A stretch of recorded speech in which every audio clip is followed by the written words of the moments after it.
Welcome to our channel. Today we how to authorize your Amazon merch branding workflow detailed guide step by step clearly.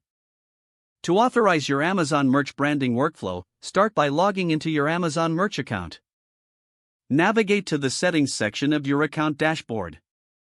Look for the option labeled branding or brand authorization. Click on that option to access branding permissions. You will see a prompt requesting information about your brand. Fill in the required fields with your brand name and any additional requested details. Next, upload a digital copy of your trademark registration, if applicable. If you do not have a trademark, make sure to read through Amazon's guidelines on acceptable branding. Once you've completed the form, review all the information for accuracy. Click the Submit button to send your authorization request to Amazon.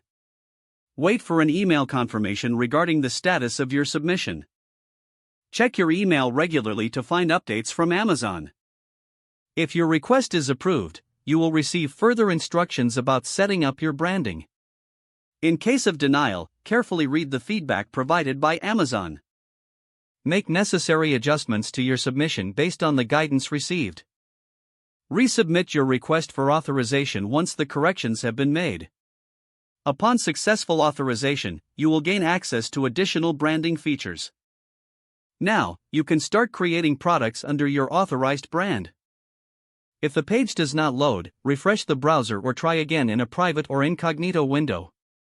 Make sure you are using the correct email address, then retype it carefully to avoid small typos. If your password is not accepted, use the reset option and create a new strong password you can remember.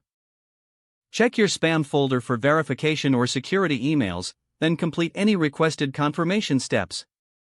Enable two-factor authentication if available to improve account security and reduce unauthorized access risk.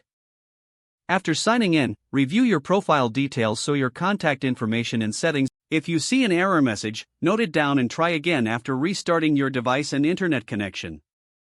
Log out when you finish, especially on shared devices, to keep your account and payment information secure. If the page does not load, refresh the browser or try again in a private or incognito window. Make sure you are using the correct email address, then retype it carefully to avoid small typos. If your password is not accepted, use the reset option and create a new strong password you can remember.